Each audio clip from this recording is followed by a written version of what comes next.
ನಮಸ್ಕಾರ ಸ್ನೇಹಿತರೆ, story world ಅನ್ನು ಚಾನಲ್ಗೆ ಸ್ವಾಗತ. ಇಂದ್ರನಿಗೆ ತನ್ನ ತಪ್ಪಿನ ಅರಿವಾದಾಗ ಕೃಷ್ಣನಿಗೆ ಏನೆಂದು ಕೇಳಿಕೊಂಡನು ಎಂದು ಈ ಕಥೆಯಲ್ಲಿ ತಿಳಿಯೋಣ. ಗೋವರ್ಧನ ಗಿರಿಯನ್ನು ಎತ್ತಿ ಹಿಡಿದು ಕೃಷ್ಣನು ಬೃಂದಾವನದ ನಿವಾಸಿಗಳನ್ನು ಇಂದ್ರನ ಕೋಪದಿಂದ ರಕ್ಷಿಸಿದಾಗ ಗೋಲೋಕದ ಬೃಂದಾವನದ ಒಂದು ಸುರಭಿಯು ಸ್ವರ್ಗಾಧಿಪತಿಯಾದ ದೇವೇಂದ್ರನು ಅವನ ಮುಂದೆ ಕಾಣಿಸಿಕೊಂಡನು. ಸ್ವರ್ಗಾಧಿಪತಿಯಾದ ಇಂದ್ರನಿಗೆ ತಾನು ಕೃಷ್ಣನಿಗೆ ಅಪರಾಧ ಮಾಡಿದ್ದೇನೆ ಎಂದು ತಿಳಿದಿತ್ತು. ಪ್ರೀತಿಯ ಪ್ರಭುವೇ, ನಿನ್ನ ಅಮಿತವಾದ ಶಕ್ತಿಯನ್ನು ಅರಿಯದೆ ನನ್ನ ಭೌತಿಕ ಶ್ರೀಮಂತಿಕೆಯಿಂದ ಹುಸಿ ಜಂಬಪಟ್ಟು ನಾನು ನಿನ್ನ ಚರಣ ಕಮಲಗಳಲ್ಲಿ ಮಹಾ ಅಪರಾಧ ಮಾಡಿದ್ದೇನೆ. ಪ್ರಭುವೇ, ನಾನು ಮೂರ್ಖರಲ್ಲಿ ಮೂರ್ಖ, ನನ್ನನ್ನು ಕ್ಷಮಿಸು. ನಾನು ಮತ್ತೆ ಮೂರ್ಖ ಕೆಲಸವನ್ನು ಮಾಡದಂತೆ ನನ್ನನ್ನು ಆಶೀರ್ವದಿಸು. ನನ್ನದು ಮಹಾ ಅಪರಾಧ, ಅದನ್ನು ಕ್ಷಮಿಸಲು ಸಾಧ್ಯವಿಲ್ಲ ಎಂದು ನನಗೆ ಅನಿಸಿದರೆ ನಾನು ನಿನ್ನ ನಿರಂತರ ಸೇವಕ ಎಂದು ಮನವಿ ಮಾಡಿಕೊಳ್ಳುತ್ತೇನೆ. ಪ್ರೀತಿಯ ಪ್ರಭುವೇ, ನೀನು ದೇವೋತ್ತಮ ಪರಮಪುರುಷನು ಪರಮಾತ್ಮನು, ಆದುದರಿಂದ ಭಕ್ತಿಯಿಂದ ನಮಸ್ಕರಿಸುತ್ತೇನೆ. ನೀನು ವಸುದೇವನ ಮಗ, ನೀನು ಎಲ್ಲ ಪರಿಶುದ್ಧ ಮನಸ್ಸಿನ ಭಕ್ತರ ಪರಮ ಪ್ರಭುವಾದ ಕೃಷ್ಣ, ನನ್ನ ಸಾಷ್ಟಾಂಗ ನಮಸ್ಕಾರಗಳನ್ನು ಸ್ವೀಕರಿಸು. ನೀನು ಪರಮ ಜ್ಞಾನದ ಸಕಾರ ಮೂರ್ತಿ.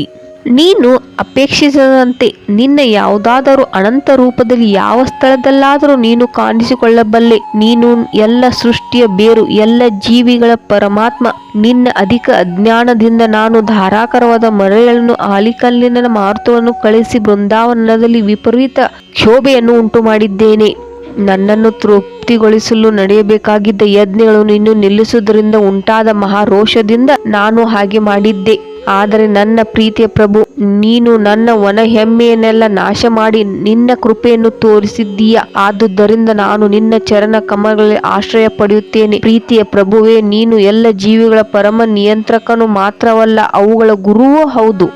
ಹೀಗೆ ಇಂದ್ರನು ಹೊಗಳಿದಾಗ ದೇವೋತ್ತಮ ಪರಮ ಪುರುಷನಾದ ಶ್ರೀಕೃಷ್ಣನು ಮೋಹಕವಾಗಿ ನಗುತ್ತಾ, ಪ್ರೀತಿಯ ಇಂದ್ರನೇ, ನಿನ್ನ ನಿಷ್ಕರಣ ಕರುಣೆಯನ್ನು ತೋರಲು ಮತ್ತು ನಾನು ನಿನ್ನ ಶಾಶ್ವತ ಪ್ರಭು ಎನ್ನುವುದನ್ನು ನೆನಪು ಮಾಡಿಕೊಡಲು ಮಾತ್ರ ನಾನು ನಿನ್ನ ಯಜ್ಞೆಯನ್ನು ನಿಲ್ಲಿಸಿದೆ. ನಾನು ನಿನ್ನ ಪ್ರಭು ಮಾತ್ರವಲ್ಲ, ಎಲ್ಲ ದೇವತೆಗಳಿಗೂ ಪ್ರಭು, ನಿನ್ನ ಎಲ್ಲ ಭೌತಿಕ ಶ್ರೀಮಂತಿಕೆಗೆ ಕಾರಣ.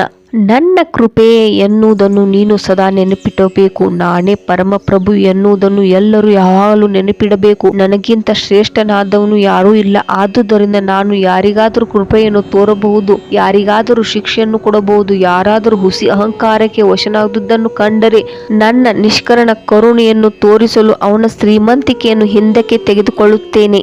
ಇಂದ್ರನಿಗೆ ಆದೇಶವನ್ನು ನೀಡಿದ ಮೇಲೆ ಪ್ರಭು ಅವನಿಗೆ ಸ್ವರ್ಗ ಲೋಕದಲ್ಲಿ ತನ್ನ ರಾಜ್ಯಕ್ಕೆ ಹಿಂದಿರುಗುವಂತೆ, ಅವನು ಯಾವಾಗಲೂ ಪರಮಾಧಿಕಾರಿಯೂ ಆಗೋನಲ್ಲ, ದೇವೋತ್ತಮ ಪರಮ ಪುರುಷನಿಗೆ ಅಧೀನವಾದುದನ್ನು ನೆನಪಿಟ್ಟುಕೊಳ್ಳುವಂತೆ ಹೇಳಿದನು.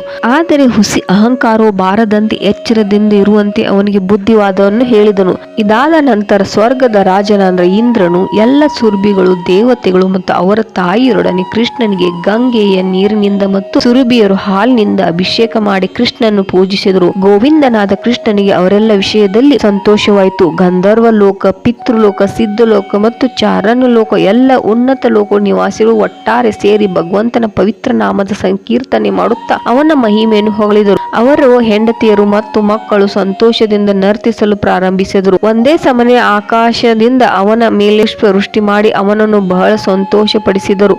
ಬೃಂದಾವನದ ಎಲ್ಲ ಗೋವುಗಳು ಕೃಷ್ಣನನ್ನು ಪ್ರಸನ್ನಗೊಳಿಸಿದವು. ಅರಸ ಇಂದ್ರನು ತನ್ನ ರಾಜ್ಯವಾದ ಸ್ವರ್ಗಕ್ಕೆ ಹಿಂದಿರುಗಲು ಅಪ್ಪಣೆಯನ್ನು ಪಡೆದುಕೊಂಡನು. ಅವನು ಬ್ರಹ್ಮಾಂಡದ ಆಕಾಶದಲ್ಲಿ ಹೋಗುತ್ತಿದ್ದಾಗ ಎಲ್ಲ ಬಗೆಯ ದೇವತೆಗಳನ್ನು ಅವನನ್ನು ದಾಟಿ ಹೋದರು.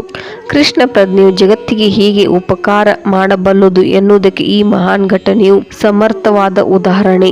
ಈ ಕತೆ ನಿಮಗೆ ಇಷ್ಟವಾಗಿದ್ದಲ್ಲಿ ಲೈಕ್ ಮಾಡಿ, ಶೇರ್ ಮಾಡಿ ಮತ್ತು ಸಬ್ಸ್ಕ್ರೈಬ್ ಮಾಡಿ. ಹರೇ ಕೃಷ್ಣ, ಹರೇ ರಾಮ.